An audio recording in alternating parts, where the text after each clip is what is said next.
Alrighty, good morning, good morning.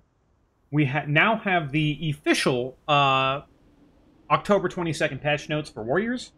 I'll be going over some other stuff after, but I'll focus and talk about the Warrior stuff first, and then look at the other classes I like to mess around and play with, just because I feel like it.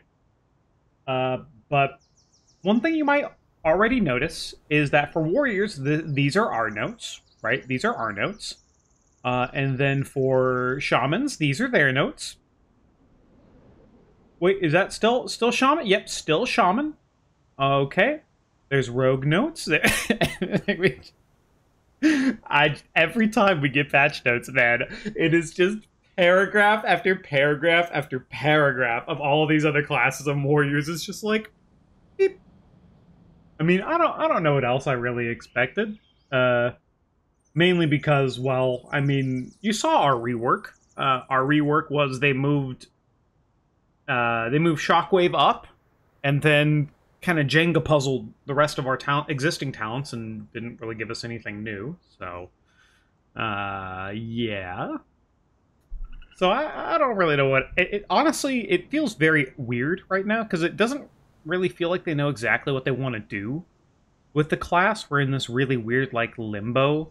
And we kind of have the same issue as like something like Shadow Priest, where at least for Fury, all of our AoE is kind of built off of our single target. And for this tier, this expansion so far, most of our AoE was actually built off of our capstones, which historically have been pretty bad.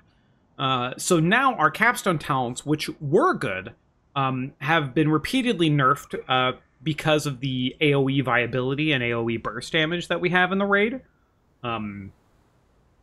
So I find it very odd, the situation we're kind of in right now, because it feels like they're trying to balance things out and get things to where they want to be, but it really feels like our class just kind of needs an overhaul. Which, now that we have the hero talents in, I don't really think we're getting, because it's going to be very difficult to overhaul the class and then also remake the hero talent with it. So we're kind of just, it feels like we're kind of stuck with the way things are, but these are the notes, right? These are our notes. Thunderous Roar is now capped beyond 5 targets, was 8. Important to note that you might go, oh, well, the dot does most of the damage, so the cap doesn't matter, but the cap actually does affect the amount of damage the dot does. The same thing with this Odin's Fury nerf to now deal damage reduced beyond 5 targets. So this is going to make our AoE even worse, and because it's affecting the dot damage, as well as just the, the on-hit damage, it is going to do quite a bit of damage, or, quite a bit of not good to our AoE, let's just say. It's not good for us. Champion Spear icon has been updated. Cool. People don't like Spear anyway, but okay. I guess they want it to be like a golden-y to kind of match the new visual instead of blue, but alright. Overwhelms now stacks up to 12. 10 times was 12. This nerf is actually a way more significant nerf to... Because once again, I find it very strange that Fury keeps seeing these nerfs against their burst AoE, because this is basically 12% or 2% off of their our burst AoE, but also it's a very significant nerf to arms. Arms actually had more of a benefit from these overwhelm stacks than Fury did, so this is actually even a higher nerf to arms than it is for Fury.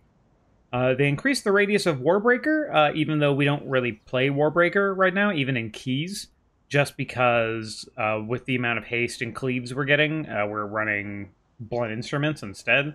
But Warbreaker now deals reduced damage beyond 5 targets. It doesn't change the Colossus Smash effect, so it doesn't really change that much of a difference, but one thing that is interesting, I think, to note and think about is now everything in our class is beyond 5 targets, right? 5 target, 5 target, 5 target. Now, here's what I find that needs to be said and needs to be important. If they want Warrior to be a 5 target class, if they want everything Warrior does to be reduced beyond 5 targets, Warrior needs to be the most deadly class at 5 targets or less, right? At 5 targets, we need to do the most damage in the game if they want to cap us at 5 targets, where other classes are capped at like 8 or more, right? So in terms of balance-wise, the way I'd like to see it is if there's a pack of 5 mobs and you're fighting them, the warrior's on top. If there's a pack of 8 mobs and you're fighting them, the outlaw rogue is on top. That's what I'd like to see, and that's honest. That's what people would hope for, right? But that's not the reality of what's going to happen. This is just, once again, a nerf to our AoE. But for some compensatory buffs, they're buffing Raging Blow and Bloodthirst. The notes here also show that these only affect the base amount of damage that these abilities do. These do not affect the modified versions of Bloodbath or Crushing Blow through Reckless Abandon. So this is going to be not only buffing our... Because even if you run Reckless Abandon, we're still going to do more damage because these buttons do more damage. It also provides more value to Vicious Contempt, which does more Bloodthirst damage when a target's below 35%. It's good, so it's more single target damage for us. But one of the reasons why they made this change, like they listed here, is that Reckless Abandon is outperforming Anger Management in basically all types of content. So they want to bring them way, way closer in making the base buttons way better, so having something like Reckless Abandon might be a more valuable pick. And we'll have to see what it does to Mythic Plus. I think it's very, very hard to gauge how valuable AM and how much extra damage you might get or might not get in Mythic Plus, because there's so much dungeon variability that it's possible AM's better here, Reckless Abandon's better here. But they also updated Crushing Force. Now they rebuffed. So Crushing Force was this. Bloodthirst critical damage by 5 and 10%. They changed it from Critical Strike to Critical Damage. I mean, this is fine for us since we're going to be buffing our crit chance through Blood Craze. So this is just also a little more damage to Bloodthirst, which is nice. But that's it for our notes. And I am certainly... I feel like this might be an okay baseline to go from, because if they nerf our burst AoE, right, but they're buffing our single target and our 5 target sustain cleave to compensate, which seems like that. I have some information here. Pop this up. A lot of these...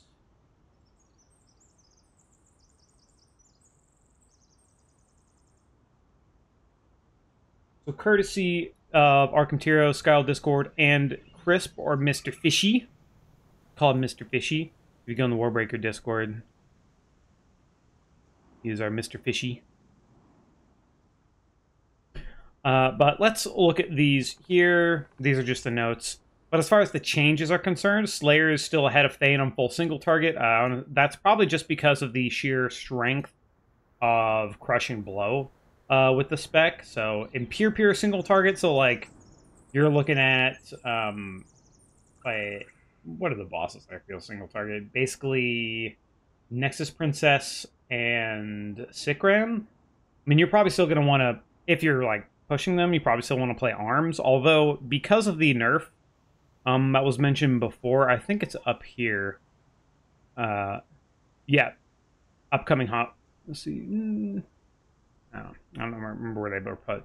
But because of the nerfs, Arms actually got hit harder than Fury.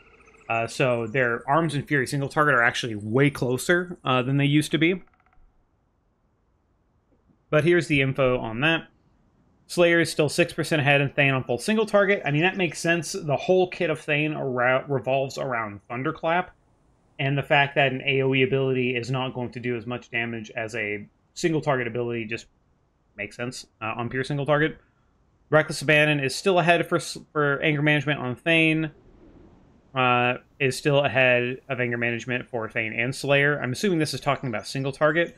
For AoE, Slayer and Thane builds are virtually equal. Slayer is still burstier. Yeah, so when you look at things like Brood Twister or Queen Ansorek, the ads need to die as fast as possible, which means that the consistent AoE damage of Thane isn't really a more desired profile compared to the burst AoE of Slayer. So Slayer is probably still going to be our raid AoE spec for sure.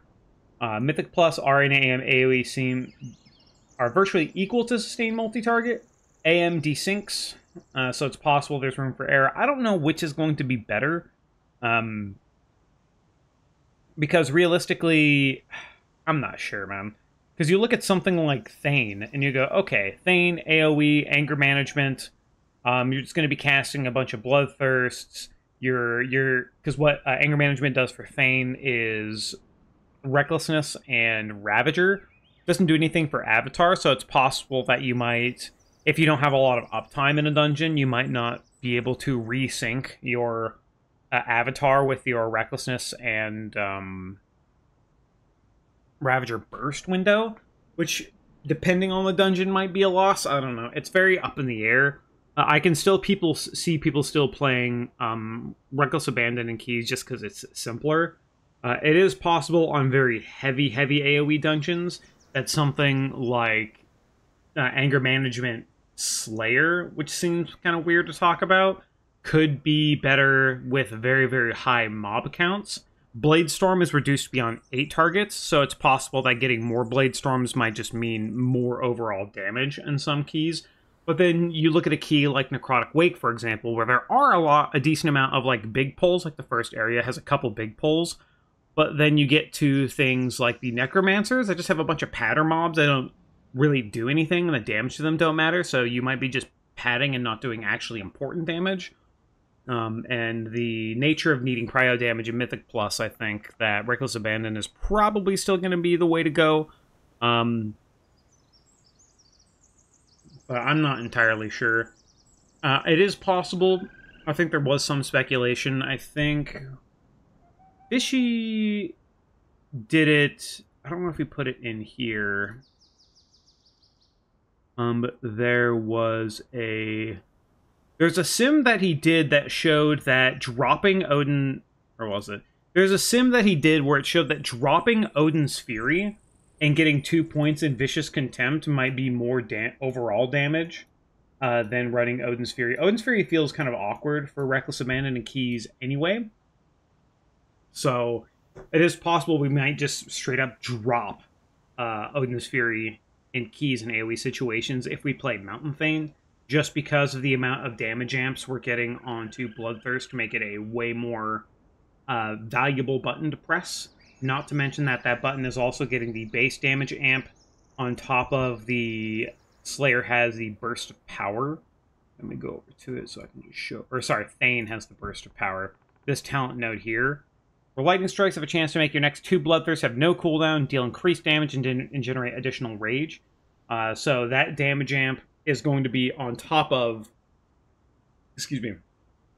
That's going to be on top of the already buffs to Bloodthirst by 30% here, buff by another 35% here, and then Bloodthirst got another 30% baseline from this upcoming patch, which might make Vicious Contempt just a way better talent for overall damage than Odin's Fury.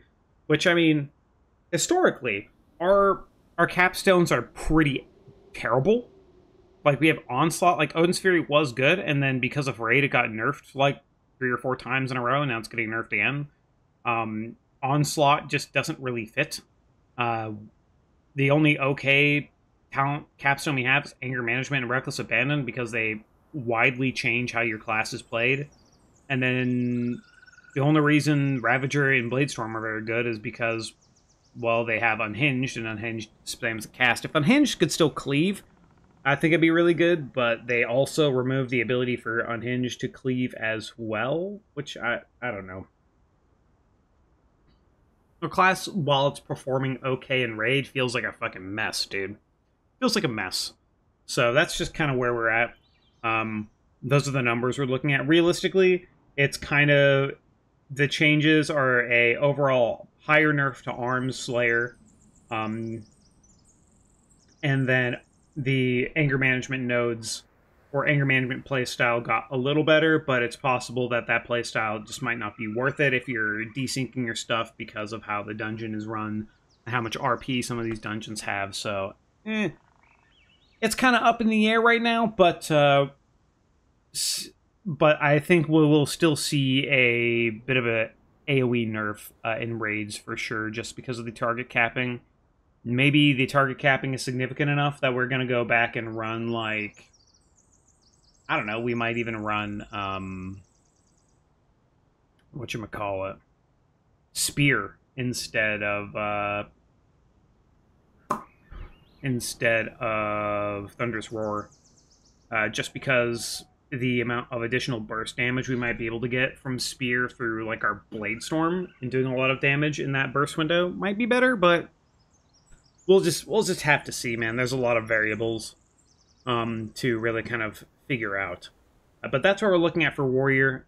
Still a bit of a mess. I think they're kind of trending in the right direction, but our class has major issues for Arms and for Slayer, and for Fury. And I really hope that they just buff our consistent damage. Like, it just needs a buff. Maybe they need to buff the amount of cleave damage. Maybe they need to move Whirlwind so it's 55% and then reduces beyond 5 targets, so we can hit more than 5 targets with Whirlwind or something. I don't know. They gotta do something, man. They gotta do something. Or they just need to buff the amount of damage we do to those 5 targets we hit. Because right now, it's just not it. We're going to significantly suffer in Mythic Plus. We're going to suffer in Raid. And it feels like we're suffering in Raid because of heroic logs. It's okay. Like, these compensatory buffs are good, and they're trending in the right direction, but it's just not enough. It's just not enough right now.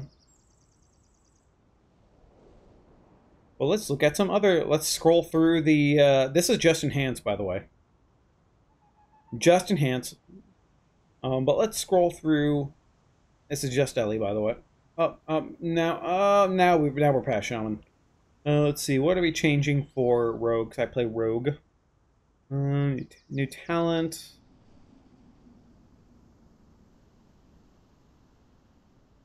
One additional charge for our movement. Sure. Roll the bones. Supercharges combo points. Okay, let's go combo points. Rupture. New talent Supercharger. Roll the bones. Supercharges 1 to 2 combo points. Damaging finishing moves. Consume a supercharged combo point to function as if they spent 2. Interesting. So it increases the damage of our finishers. Okay. After we use... maybe that means we're using... It feels weird on Roll the Bones, though, because Roll the Bones is very odd, where there's sometimes you don't... Even though Roll the Bones is up, you don't want to send it because you already have a bunch of enhancements up already. So you don't actually want to Roll the Bones a lot of the time. Maybe this talent is something that we go for. It's like, okay, just Roll the Bones every time it's up, but... it's kind of awkward. Probably makes more sense for the other 2 specs. We'll see how it plays out for Outlaw, because I mainly just play Outlaw. Increase the bonus when damaging finishing move consumes supercharge combo point. Oh, so it's a secondary to suit. So there are 2 new talents just for Supercharger. Echoing Reprimand.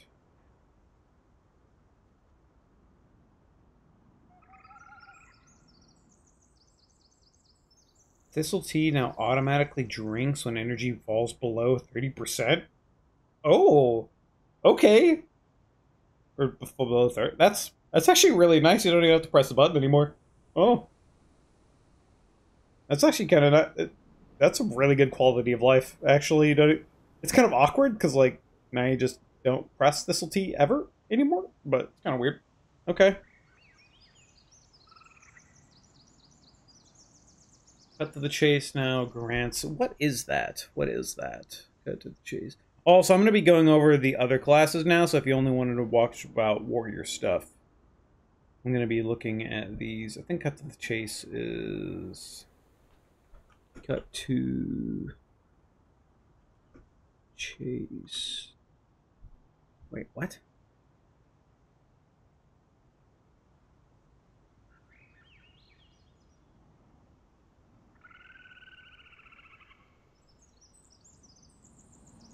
Is that like an assassination talent or something? But yeah. Sub. But,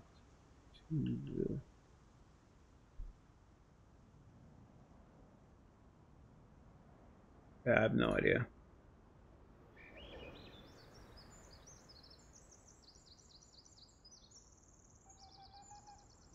Oh, Shadow Step has been removed, so Outlaw doesn't get Shadow Step anymore. That's why they're adding this talent, so you get 2 hooks. Okay.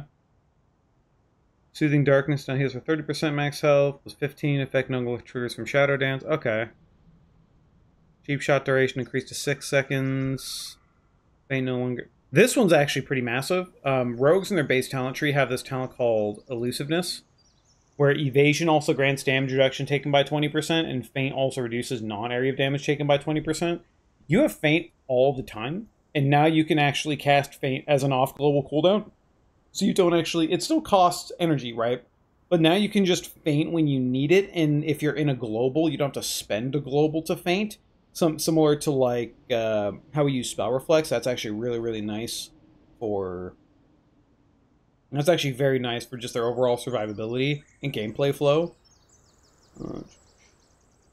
Subterfuge now also grants duration of combat bonuses that require stealth, and also have a duration including taken by surprise. Taken by surprise.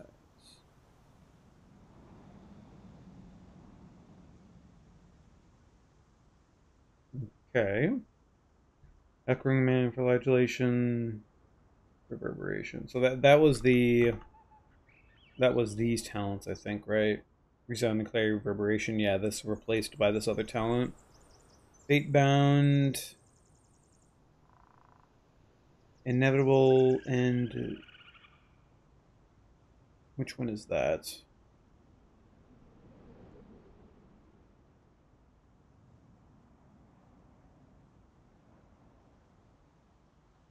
So, Fatebound. Inevitable End double jeopardy effects now indicate they can match any flip outcome, including edge, not just one face the other. Okay. Deliver Doom now provides damage bonus when more than one target is nearby, when the bonus is reduced by 6% for each new target row. Deliver Doom.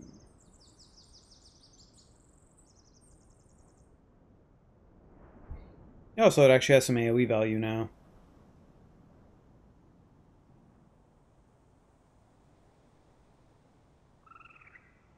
Okay, that's nice.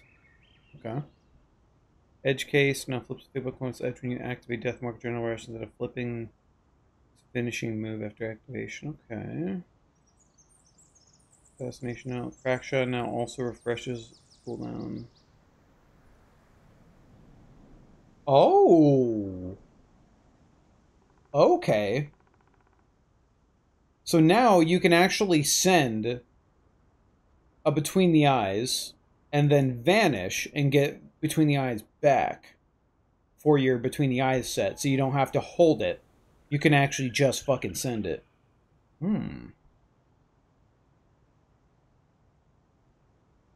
A buff to keep it rolling. Precise Cuts is this. Blade Flurry damage increased by an additional 4% per missing target below its maximum. That means Blade Flurry can hit up to 8 targets with this. So if you have Precise Cuts, 4 times, oh, let's say 7. So that's a 28%. But I guess that's when you activate Blade Flurry, so it's not... Maybe we use it in single target? I don't know. Flipper's area of effect range is increased to match the same distance when it was the previous version when Acrobat... Ooh, that's nice. Initial damage effect radius now matches the area of primary effect. Okay. I don't play subs, I don't care about that. Looks like Paladin gets an entire... Bro, why does Paladin get another rework when we haven't even fucking seen one? Look at this shit. Look at this shit. Another rework for Paladin. Fucking dog shit nothing for Warrior. God, I fucking hate that. You know why Warrior players hate Ret Paladins? Because they steal all of the good ideas for a two-handed melee class and they steal all of it, and they put it in fucking shit-ass Ret Paladin. And then Warrior gets jack fucking shit, and they go, I don't know what to do with Warrior. And then fucking Ret gets all the good shit. All the good utility, all the AoE. And Warrior's like, oh, spin. I was like, fucking god damn it, man.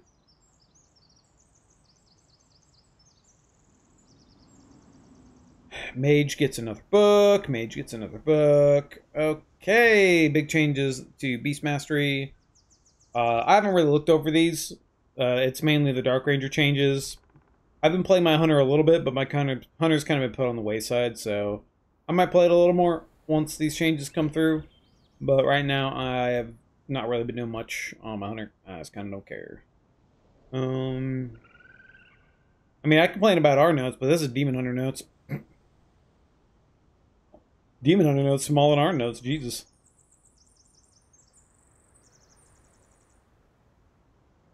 Also, from what I heard, with these Deathbringer changes, it increases Frost's single target by... Actually, I can check the Arceus Discord real quick, see if they have... Actually, no, I left that Discord. It wasn't very good. I think someone said that it was like a 5% single target increase in neutral on AoE. So... Frost DKs just stay winning, I guess. I mean, there's this slight nerf to Arctic Assault, but, like, it doesn't really matter that much. Like, one of the main benefits of Arctic Assault, especially when you play Breath, is the fact that the Glacial Advance applies Razor Ice to all the targets, increasing your frost damage, which is mainly what Breath is worrying about. So the actual damage itself isn't, like, that crazy. So it's a little bit of an AoE nerf, but it's still very, very good. Plus, they're getting a change and a buff to their Deathbringer talent, so I don't know, man. Well, those are the notes. We talked about the Warrior stuff, talked about the other stuff. The event, I think, is going to be fun. Going to be able to get all these old tier sets and transmogs and all that kind of stuff. I've saved up a bunch of time walking badges to make sure I have a lot for this event. I still don't know if it'll be enough, but we'll see. Hopefully they give us time walking badges on top of everything else, just so we can get some cool stuff. But yeah, I could talk about Dracthyr coming to other classes, but outside of, like, Priest, I don't really think it matters too much. I mean, you'll be able to be Dracthyr Warrior, but maybe it'll be good, maybe it won't. Because Dracthyr have a passive that increases their mastery by, I think, like 2%, so it might be decent damage-wise for Fury, but for arms, I think it's not that great, so... There's a lot in this patch. Hopefully the event is fun. Be able to get the transmogs, no problem, but here we are. Here we've done. We've talked about the things. I'm now going to go chill. Bye-bye.